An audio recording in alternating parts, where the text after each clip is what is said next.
DA নিয়ে আবারও খুব গুরুত্বপূর্ণ আপডেট। তো ভিডিওটি 1 সেকেন্ডের জন্য স্কিপ করবেন না, পুরোটা দেখবেন। চ্যানেলে নতুন হয়ে থাকলে অবশ্যই চ্যানেলটিকে সাবস্ক্রাইব করবেন এবং আমাদের পাশে থাকবেন। তো ভিডিওটি শুরু করা যাক।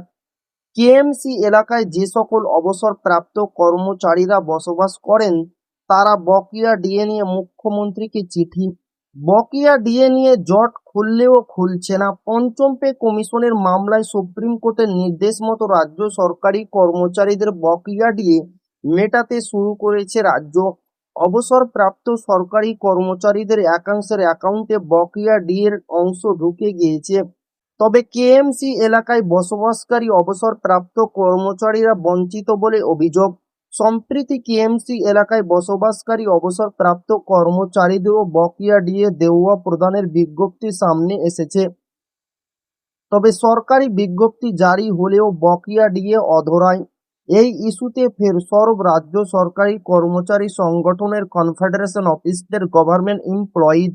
সংগঠনের তরফে সাধারণ সম্পাদক মলয় মুখোপাধ্যায় এই নিয়ে সমাজ মাধ্যমে একটি পোস্ট করেছেন।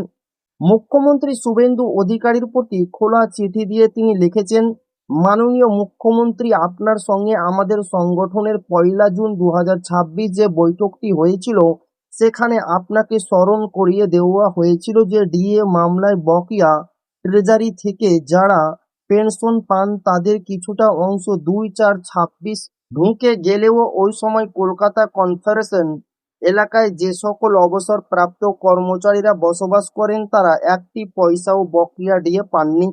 তারপরও প্রায় 2 মাস অতিক্রান্ত হতে চললেও আজও তারা বকেয়া ডিএ থেকে বঞ্চিত। তো এই ছিল ডিএ নিয়ে খুব গুরুত্বপূর্ণ আপডেট যা আপনাদের মাঝে শেয়ার করলাম। তো আবারও দেখা হবে ডিএ রিলেটেড খুব গুরুত্বপূর্ণ ভিডিওতে।